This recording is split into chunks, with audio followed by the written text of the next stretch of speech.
I'm Sue Daly and I'm from Millhouse Collections, and today I'm going to show you a really quick, easy way to make a little notice board, whether it just be something to hang in your kitchen or your children's rooms or your office, your home office.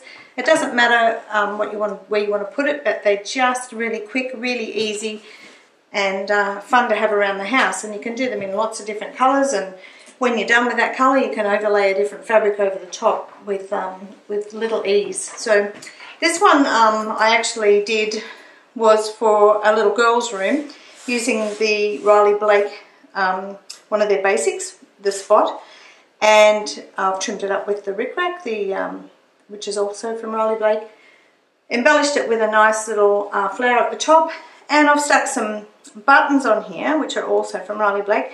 They, you can hang little things off here. So for a child's room, you know, they can put all their special little notes on here, and they can hang little trinkets and things from the bottom.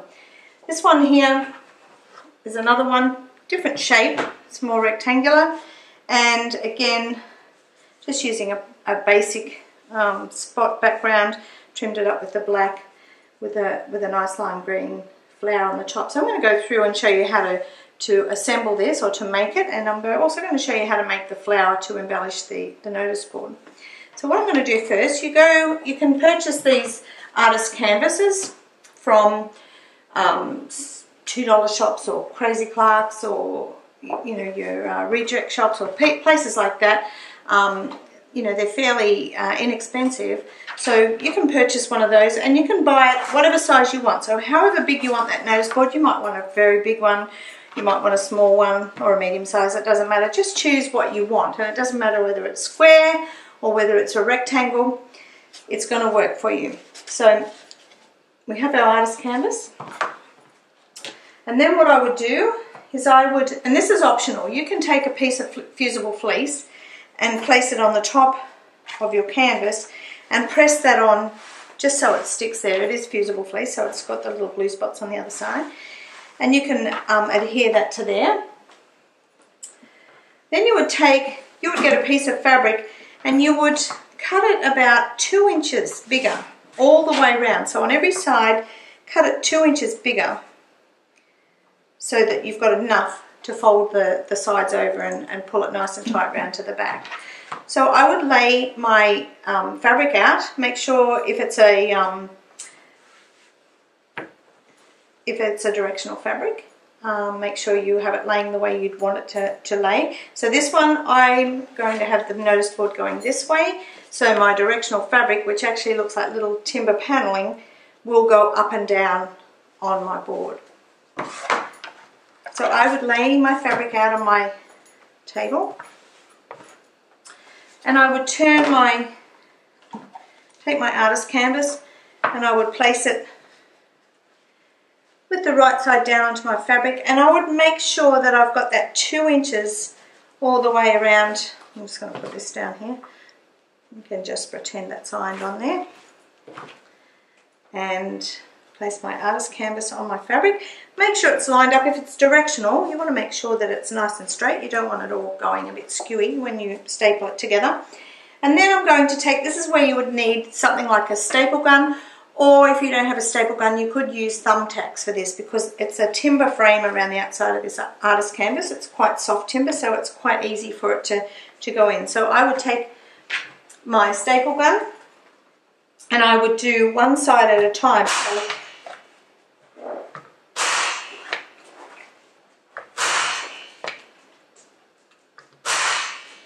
And then I would turn it around and I would pull it really tight. Just making sure that if you've got directional fabric that it's lined up. You don't want it to be all over the place.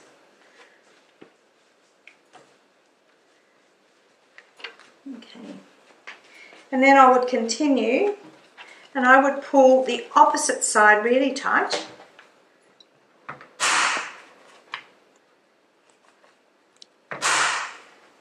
This staple gun that I've got is actually an electric one, and you can get the manual ones, but I find they're a little bit hard on my hands, so having the electric one is a whole lot easier.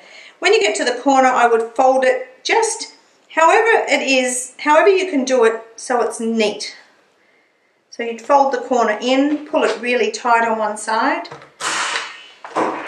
go to the next corner, fold it in, pull it really tight on one side, and then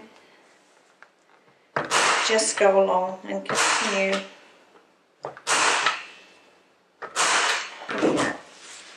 Go to the other side, again, fold it in so it's nice and neat. Staple that corner down, make sure you don't let your finger underneath the staple gun or it'll be a trip to the hospital. You don't want that. Nobody's got time for that.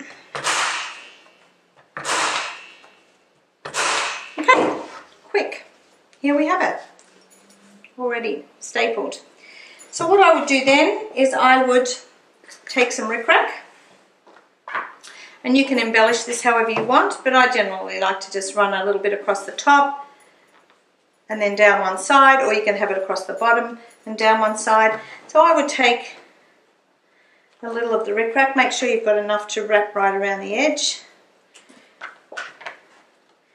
And you can use your glue gun for this to glue it in place. So I just have a little inexpensive glue gun that I've used to glue this down.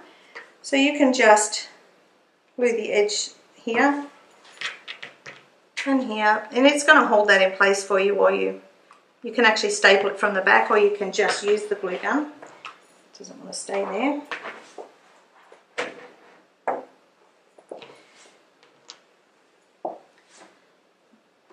So you can just pop that on the top there, hold it up, glue it round to the back, and it would help probably if I put the glue in the right place.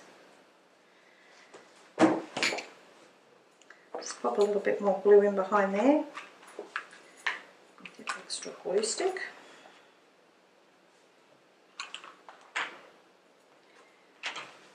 So there we've got one on there. Make sure it's nice and straight, pleasing to the eye. And then we'll take another piece. It's big enough to go around down the side. You might want to put two pieces across. You might want to put two side by side down one side. And it's probably just as easy for me to put the glue on the back here. And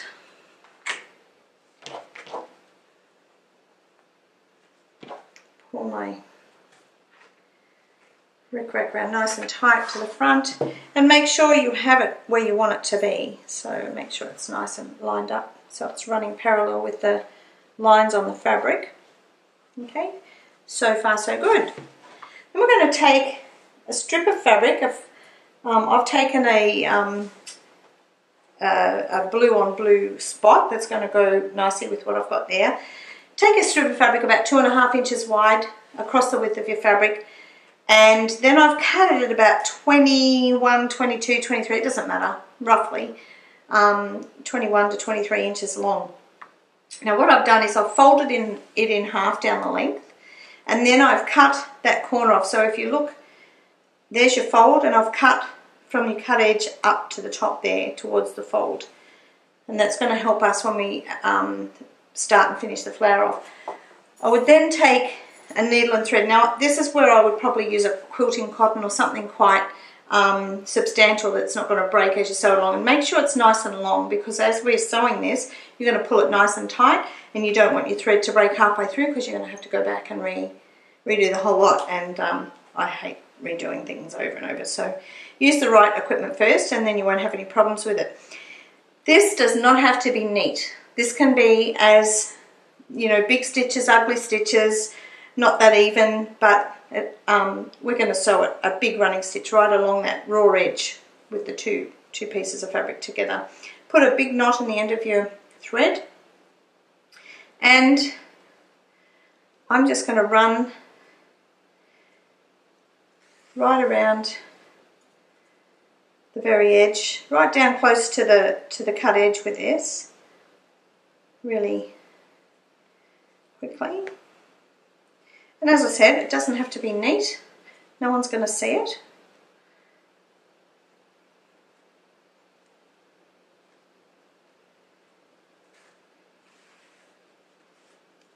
Pull it up a little bit as you go along.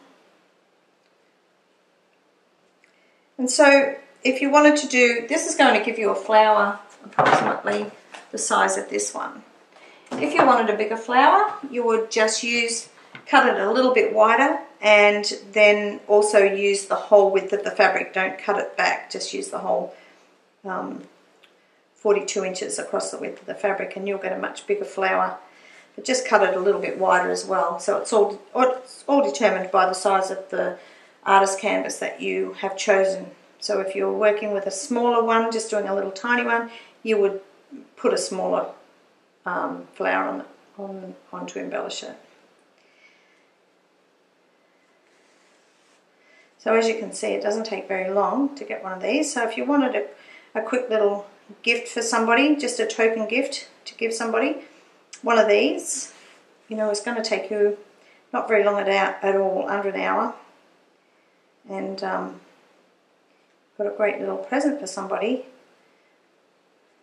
And kids love them because they can put all their little pictures and special notes and things on their wall. Makes them feel important. Okay, so we get right to the end and we've got this big stitch here. They're almost bigger than 1/4 of an inch, not quite 1/2 inch. And I'm just going to get this untangled. We're going to pull this up and I'm going to work from the right side here, from where my thread is still attached, and I'm going to start rolling this, but I'm going to roll it to the back of my work. So I'm going to roll it in, so I'm going to pull that curved edge down now, so when we cut that, it actually is going to pull this edge right down here. I'm going to roll it from the back, and as I'm rolling from the back, rolling it towards the back, I'm going to continue stitching here to catch those layers at the bottom. And again, this does not have to be neat. So we're just coming back on it and doing a running stitch, and as you gather it up,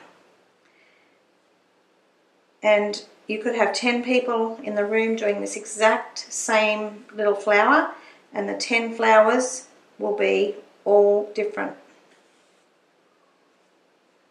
They will just look all different.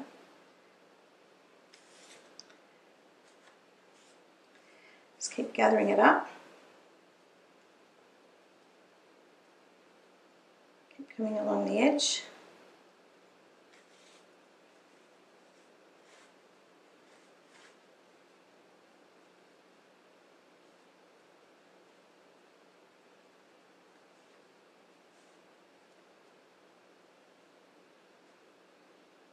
Sewing as you go.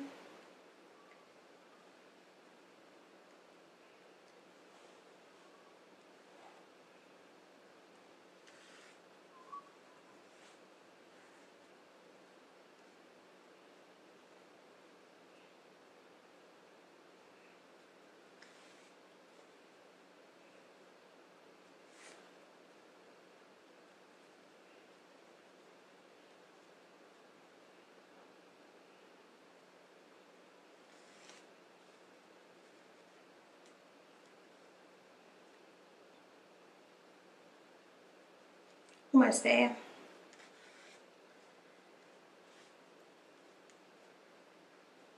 And as you come to the end, we're just going to we'll just sew over it, over and over, on top of the stitches on top of each other, just to finish it off. And that other end, where we've cut that little curved piece off, that will bring the edge of the flower down nice and neatly, so that you don't see any raw edges or rough edges. It just tucks into the bottom. We're just going to stitch this off here. I'll do a number of stitches right on top of each other. And we'll just knock that off and trim it back. Okay. So what we have is a cute little flower. You see that? I'm going to take my glue gun and I'm going to put a big dab of glue on the back of that, so that it sticks to the board. Just going to pop it on the corner there and hold it there for a minute. And there we have it. One cute little notice board. Who wouldn't want one? Thanks for joining me today, and you can join us again next time on Millhouse Collections videos, and we'll be bringing to you some more simple little projects that you can make in, usually under an hour. So thanks for joining us today.